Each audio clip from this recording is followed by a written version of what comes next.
219 guerres américaines en comparaison de celles de la Russie, de la Chine, de l'Iran et de l'Allemagne. Quiconque a compris le fil rouge des élections américaines et de la politique de guerre américaine sait déjà depuis le début qu'Hillary Clinton sera la première femme présidente américaine. Pourquoi cela? Parce qu'elle est prête, comme aucun autre homme, sur Terre à amener les derniers sacrifices aux dieux de guerre sanguinaires de ses ancêtres.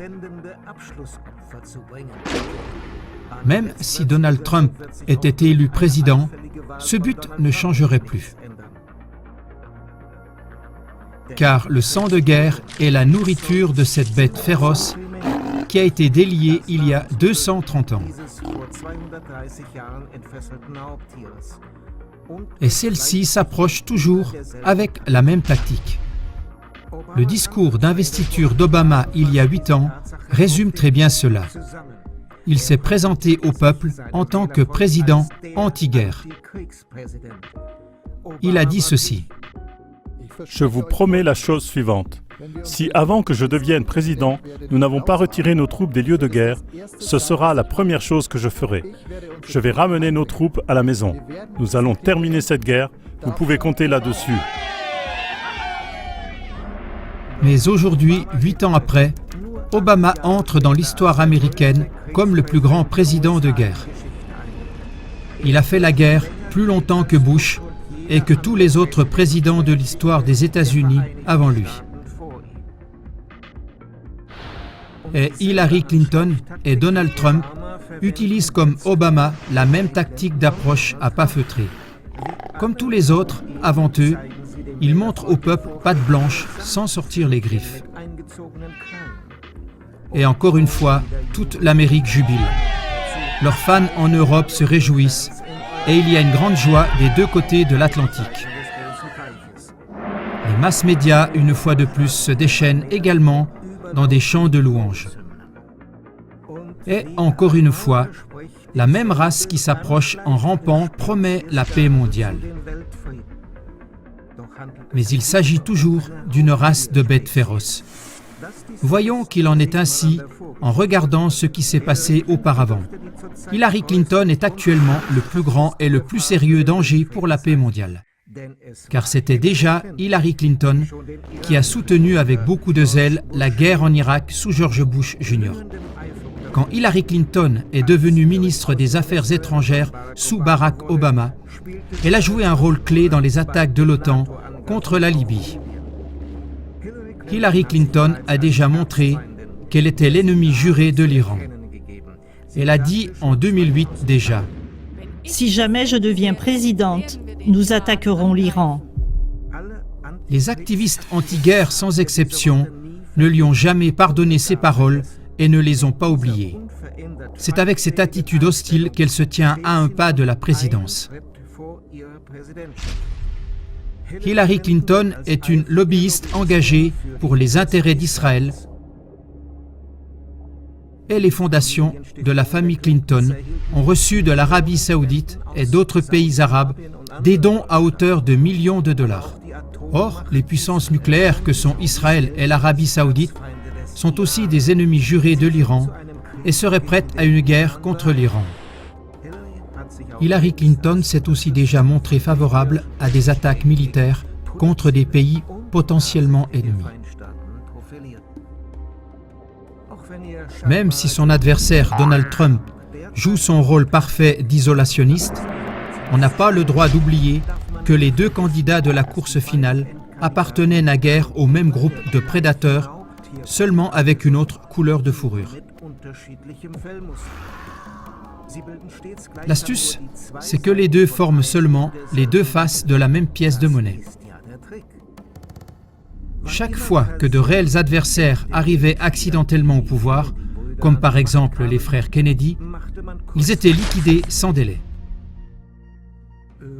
D'après les recherches du journaliste d'investigation américain et lauréat du prix Pulitzer Seymour Hersh, Hillary Clinton est responsable d'une opération secrète en 2012 dans laquelle du gaz sarin qui restait de la guerre de Libye a été infiltré en Syrie à l'aide de la CIA et a été utilisé par des terroristes déguisés en musulmans.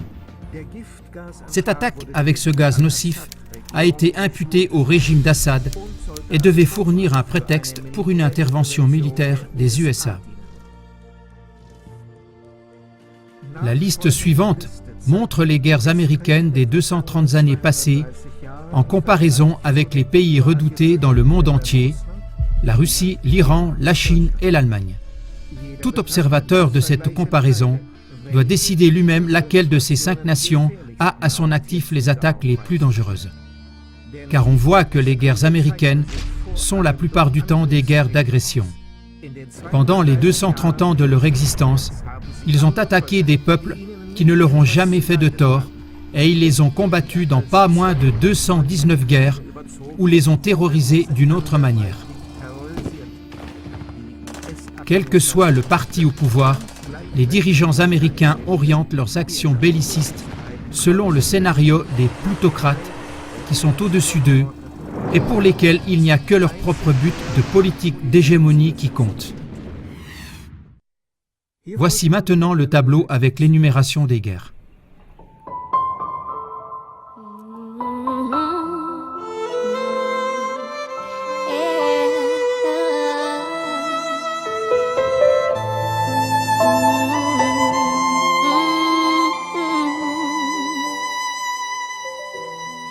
Eine neue Welt hast du mir geschenkt.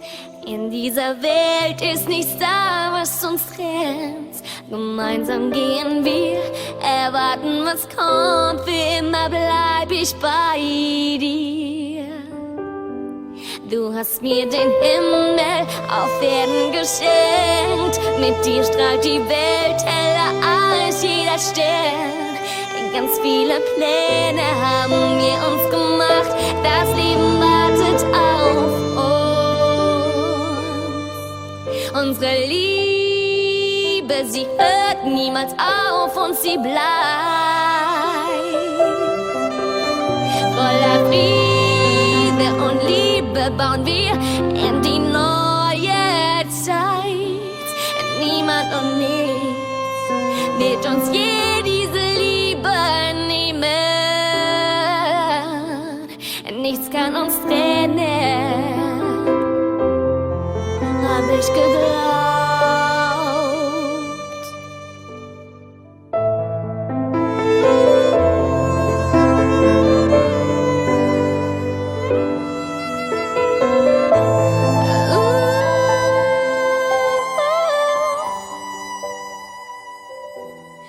Doch die Wirklichkeit hat sich anders gezeigt.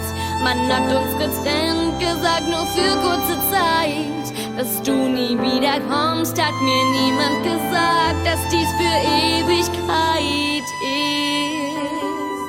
Wer hat es gewagt, unser Glück zu zerstören? Zu meinen, die ganze Welt wird nur euch gehören. Mit Hunger und Kriegen zerstört ihr die Welt und nehmt euch, was uns gehört. Mit Terror und Krieg, den niemand will, bringt ihr Leid und Tod über diese Welt. Es sind Menschen, die sterben, Männer, die gehen und Söhne, die nie wiederkehren. Mit Terror und Krieg, den niemand will, bringt ihr Leid und Tod über diese Welt. Es sind Menschen, die sterben, Männer, die gehen und Söhne, die nie wiederkehren. Meine Hoffnung ans Leben hört niemals auf. Voller Friede und Liebe baue ich weiter in die neue Zeit. Niemand und nichts soll Lebenstrennung heißt. Schaffen wir Frieden in dieser neuen Zeit.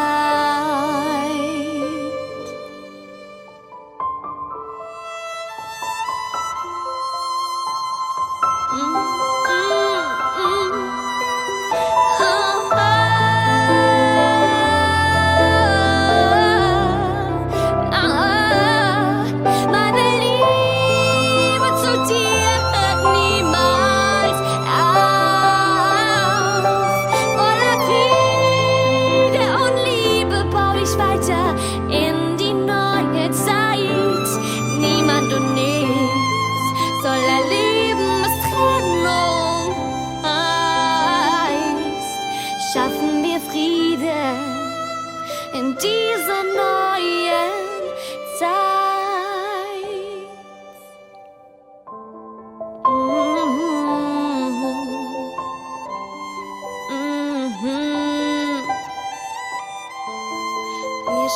Frieden in dieser neuen Zeit.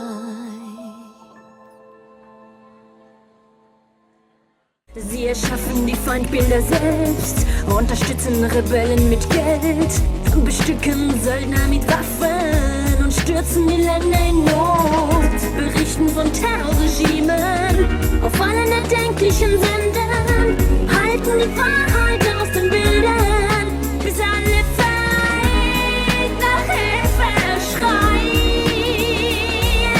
Oh, oh. Sie bauen den Terror in den Ländern auf und treten dann als ihre Retter auf. Überall Kriege inszeniert, die Menschheit hinters Licht geführt. Das ist der große Menschenfeind, der wirkliche Angreifer, der allerorts Verwirrung und Ohnmacht geschürt, die Länder destabilisiert hat, sodass wir alle ein möglichst großes Verständnis für ihre militärischen Einsätze haben in aller Welt. Für ihre Drohnen und Chemiewaffen, ihre Minen und Panzer und ihre Zerstörungsmaschinerien. Bis alles Öl und Gold und alle Schätze endlich allein ihnen gehören. Doch jetzt ist Schluss.